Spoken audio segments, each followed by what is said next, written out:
Senhor Presidente da Câmara de Valdecâmara, caras e caros amigos presidentes da Assembleia Municipal, em nota de rodapé, eu não poderia estar mais de acordo com o que o Sr. Presidente aqui disse, e por isso aproveito já para pedir desculpa a todos, nem acompanharei o jantar, porque tenho uma Assembleia Municipal em Gaia daquelas que tem que ser, não é?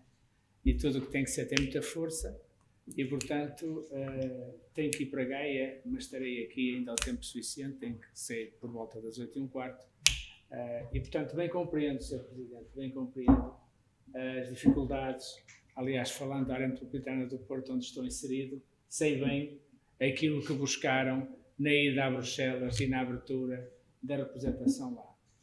Quero, portanto, também eu desejar imensas felicidades. As felicidades dos Presidentes de Câmara são sempre as felicidades das populações, se tudo estiver a bater certinho, embora na nossa área metropolitana do Porto e neste distrito tenha acontecido um enorme percalço, que mais parecia uma cratera, em que, mesmo usando de partido, um malzinho endémico destas coisas lá ficou para nos atordoar a todos.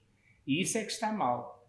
Há dias o professor Oliveira Martins escrevia que, se é verdade que existem zonas, digamos assim, em que os autarcas ficam mal na fotografia, e ele lembrava que antes os autarcas, os executivos, antes disso são eleitos locais. E pela quantidade de eleitos locais que trabalham em todos os municípios, em todas as assembleias, a um custo relativamente baixo, para não dizer escandalosamente baixo, que tem que ver com as senhas de presença, é injusto que estejamos todos a ser metidos no mesmo saco. Mas há entidades que deviam preocupar-se em saber que há pessoas que vão a 2, 3 assembleias por mês, às vezes é necessário, e que aquilo que recebem é uma senha de pouco mais de 60 euros. E, portanto, saber que são pessoas dedicadas às suas terras, que decidem nas suas terras, que ajudam os executivos na tarefa da melhoria da vida dos nossos concidadãos. E, portanto, até já se esqueceu, Sr. Presidente, já se esqueceu, não Vossa Excelência, mas o mundo em que vivemos até já se esqueceu que esta foi, a par da saúde, uma das conquistas mais palpáveis do 25 de abril de 1974. Foi o poder local e a saúde. E, portanto, tudo isso está, digamos assim, em crise, graças a algumas atitudes menos positivas, que, aliás, Sr. Presidente, passaram ao lado da Assembleia Municipal enquanto estavam a decorrer, e só depois é que lá voltaram com o estrondo todo que nós vemos na comunicação social e algum desassossego até dos eleitos locais. Mas é o tempo que temos. Eu costumo dizer que estamos a viver 2 tempos, um tempo em que se podia fazer praticamente tudo. Sr. Presidente, eu estive há dias com um decano do poder local em Faf e ele dizia: se fosse agora, nem pensem que eu vinha para aqui. Nem com o valor que agora ganham. Era o que faltava. Eu tenho vida, tenho netos, tenho família, não estou disponível para ver a minha vida achincalhada e permanentemente algo de suspeitas que são absolutamente impossíveis de suportar. E, portanto, desde esse tempo, estamos agora num tempo em que, como diz o Sr. Presidente, e bem, eu acho que isto é uma conjura para não se fazer nada mesmo. Que ninguém fizer nada é feliz. As populações ficam pior, mas quem está nestes momentos que tem que decidir é seguramente mais feliz se não fizer nada. E parece haver um consenso nacional de que tudo o que possa atrapalhar é bem-vindo. Ainda há bocado recebemos a informação, os que estávamos aqui, de que a Santa Sé diz: o altar é vosso. Não temos nada a ver com o altar. Ou seja, estamos num patamar de uma exigência tal de escrutínio que até a Sagrada Igreja, confortada, digo eu, que sou católico, apostólico romano, pelo calor divino, foge a 7 pés destas coisas. Portanto, peçamos a todos os autarcas que tenham, de facto, continuem a ter esta resiliência, sob pena dos nossos territórios irem passar muito mal. Porque está aqui uma geração, e permita-me que o diga, Sr. Presidente, saberá tão bem quanto eu, tenho pelo menos esta presunção, que não é só minha, mas de que os presidentes das Assembleias Municipais são pessoas que acrescem, que dão valor acrescentado às listas onde são integrados a convite, na maior parte das vezes, pelos presidentes de Câmara. E, portanto, isso deve querer dizer alguma coisa.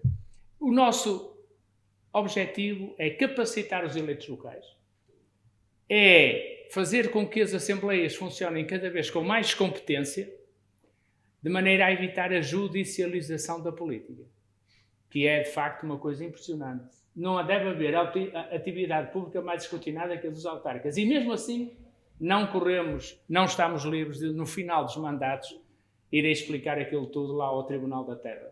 E, portanto, isto é inconcebível. Isto não pode continuar. Não só porque as populações têm que perceber que é preciso correr riscos, é preciso perguntar às pessoas nas rapagens de obras, ao Sr. Presidente, quem é que programa umas obras lá em casa e elas saem pelo preço combinado no início. Bastava este exercício para todos nós vermos onde é que viemos parar. Bastava este exercício simples e elementar. Cada um pede umas obras em casa, pede um orçamento e a seguir o empreiteiro passa a pedir a dizer: olha, agora que já abriu a parede, ponha mais isto, agora que tocamos na janela é melhor mudar.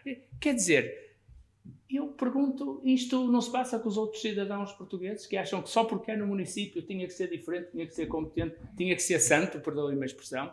Portanto, Sr. Presidente, as Assembleias estão cá também para isso, para permitir um escrutínio rigoroso ao tempo em que as coisas se passam e não 10 anos depois, porque se guardam uns dossiezinhos, e aqui, Sr. Presidente, certamente estará de acordo comigo, às vezes os nossos irmãos são os inimigos que nos acompanham toda a vida, guardam os papeizinhos muito bem guardados em sacos para fazer aparecer nas campanhas eleitorais, aparecer de conta que foi jornalismo, peço desculpa ao jornalista, jornalismo de investigação. Como a gente sabe como aquele jornalismo se faz de investigação. Lembramos-nos todos da Bíblia, lembramos-nos todos da necessidade que os romanos tiveram que alguém fosse beijar o Cristo, porque não havia nem bilhete de identidade, nem cartão de cidadão, e era preciso não se enganarem na pessoa que iam matar naquela noite. Tinha mesmo que ser o Cristo. E só quem o conhecia muito bem é que podia lá dar-lhe um beijo para dizer aos romanos: é este que eu vou beijar. Lembramos-nos todos disto, porque de facto é isto que hoje vivemos atordoados, Sr. Presidente, com esta realidade. São os próximos, muitas vezes, responsáveis por este jornalismo de investigação, que é chegar lá e dizer: pega lá, que eu tenho aqui umas coisinhas simpáticas. Para abrir quando? Antes das eleições. Sempre. Invariavelmente.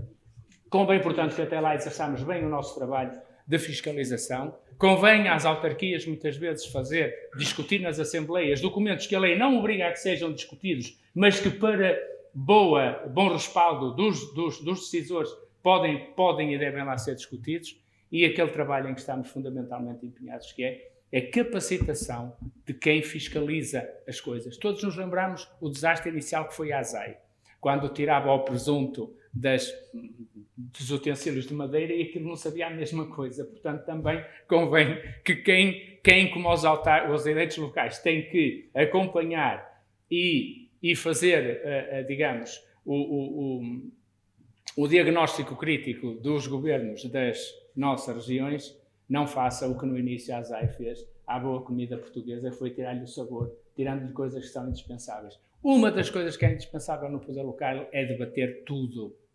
Tem um sítio próprio para se fazer, como ainda há dias vi, em Ilhavo, numa Assembleia Geral de jovens, de crianças, que, ao contrário do que a gente pensa, sabem mais disto que os jornalistas de investigação. Muito obrigado.